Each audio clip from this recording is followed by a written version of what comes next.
পারমিতার ঘরকন্যার একটি নতুন ব্লগে আপনাদের সবাইকে স্বাগত। হঠাৎ করেই ঠিক করে দুদিনের ছুটি নিয়ে আমরা বেরিয়ে পড়লাম দীঘার উদ্দেশ্যে। এখন আমরা একটা ক্যাবে করে বাড়ির থেকে হাওড়া স্টেশনের দিকে যাচ্ছি। ওখানে থেকে বিকেলে আমাদের দীঘা যাওয়ার ট্রেন।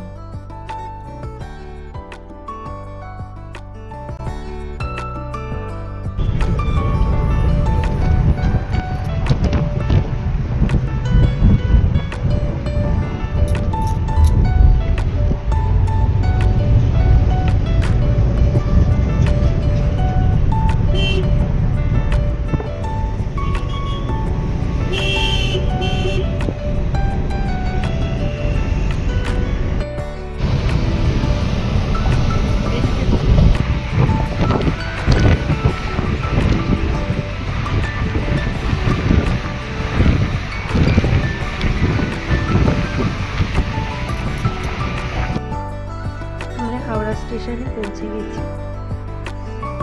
এখনো আমাদের দীঘা যাওয়ার ট্রেন প্ল্যাটফর্মে দেয়নি।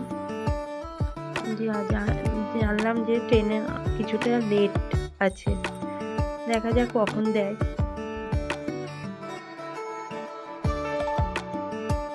আমাদের ট্রেন দিয়ে দিয়েছে প্ল্যাটফর্মে।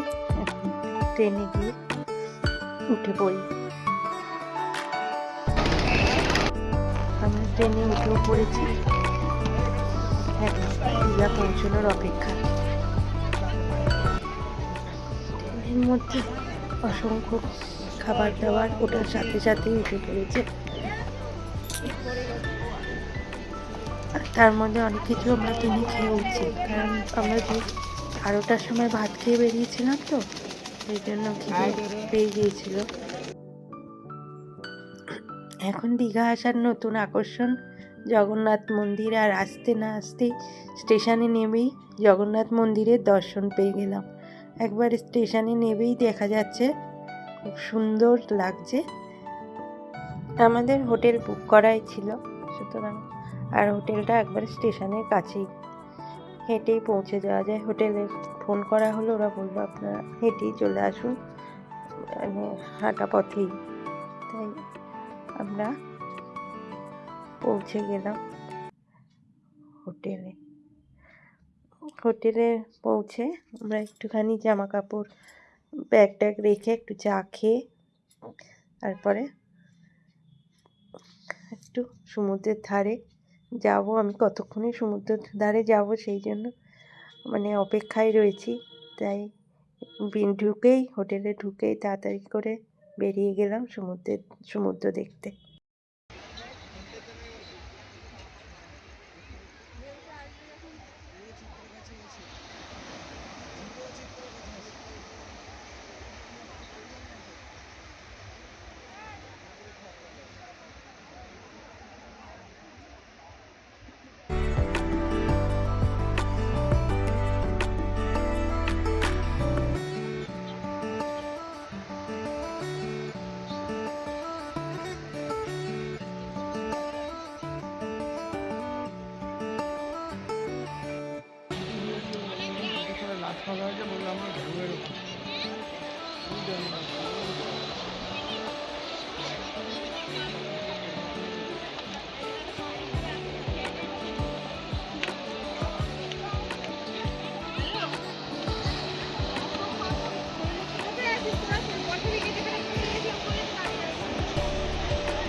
ওখানে একটা ফুচকা দাদা দাঁড়িয়েছিল, বাড়ি ফিরছিল রাত্রিবেলা।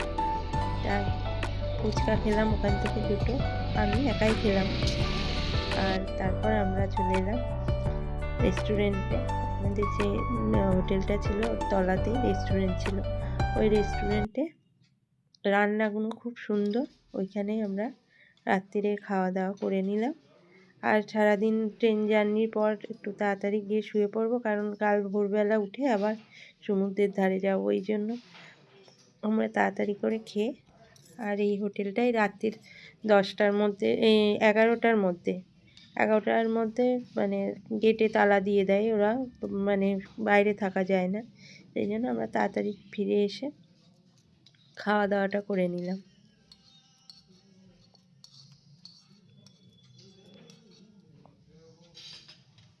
আর রান্নাগুলো ছিল অপূর্ব সুন্দর, ভীষণ সুন্দর।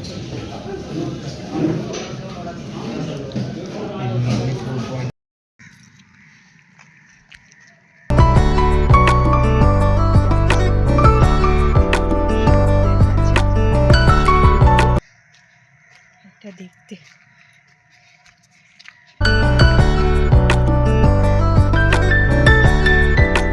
ছেলে আর ওর বাবা যাচ্ছে রাস্তা চুপচাপ এখন।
কুয়াশার জন্য সূর্যোদয় দেখা গেল না, কিন্তু এই যে সকালের এই পরিবেশ, সত্যি মানে এখান থেকে চলে আসতে ইচ্ছে করে না, মনে হয় ওখানেই বসে থাকি আর দু চোখ ভরে শুধু দেখি। কিন্তু আমরা হোটেলে ফিরে আসলাম, কারণ আমাদের সাথে আরো কিছু জায়গায় যাওয়ার ছিল।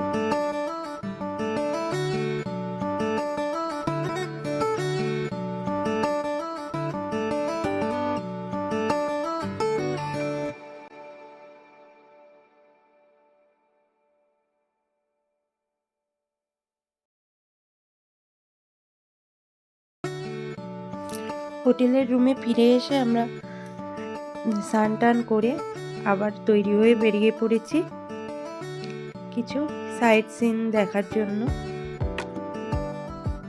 এখন আমরা যাচ্ছি একটা মন্দিরে।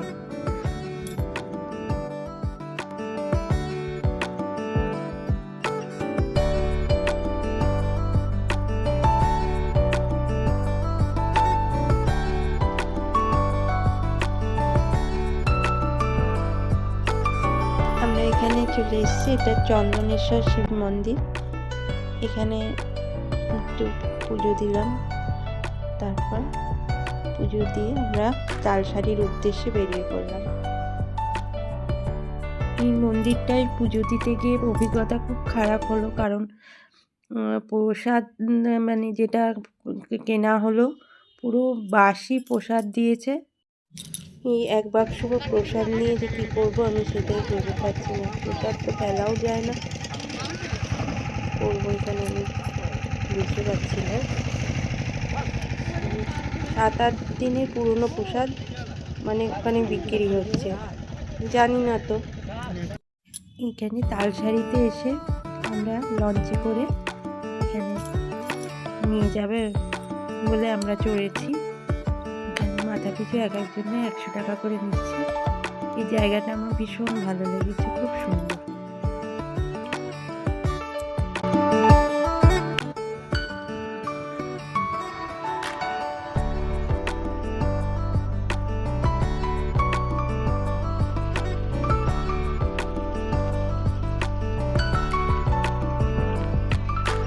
সব থেকে বিশেষ আকর্ষণ হলো লাল কাঁকড়া। তো সকালে আসলে নাকি আরো বেশি দেখতে পাওয়া যায়, কিন্তু আমরাও দেখতে পেয়েছি।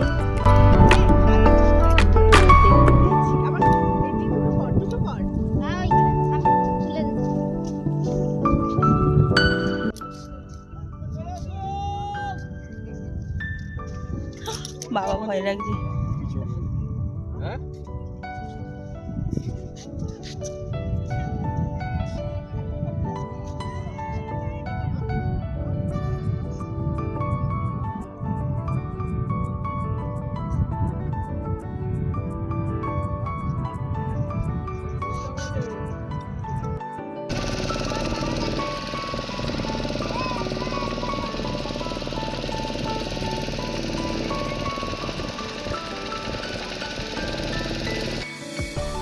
আমরা উদয়পুর বিচে চলে এসেছিলাম।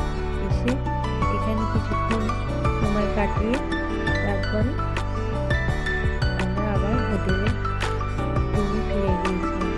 কারণ সারাদিন অনেক সকাল সকাল বেরিয়েছি, সারাদিন ঘোরাঘুরি করে খুব লাগছিল, টায়ার্ড লাগছিল, সেজন্য আর আমরা বেশিক্ষণ করিনি।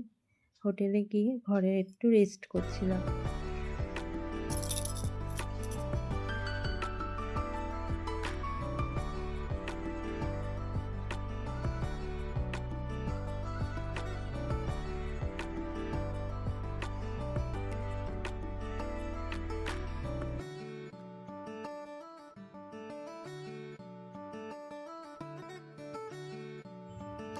আমরা ওখান থেকে ঘুরে হোটেলে ফিরে এসেছি, অনেকক্ষণ এসেছি। তারপরে এসে নিচের রেস্টুরেন্টটায় দুপুরে ভাত খেতে এসেছি।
পরের দিন সকালবেলা তাড়াতাড়ি স্নান করে চলে এসেছি জগন্নাথ মন্দির দর্শন করবো বলে।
জগন্নাথ মন্দির আমাদের দেখা হয়ে গেছে। আমরা এখন হোটেলের রুমে ফিরে যাব।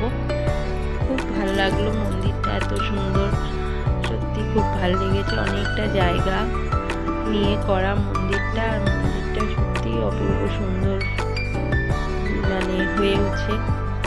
এখনো অনেক জায়গায় কাজ চলছে, তা মানে ব্যবস্থাপনাও খুব ভালো।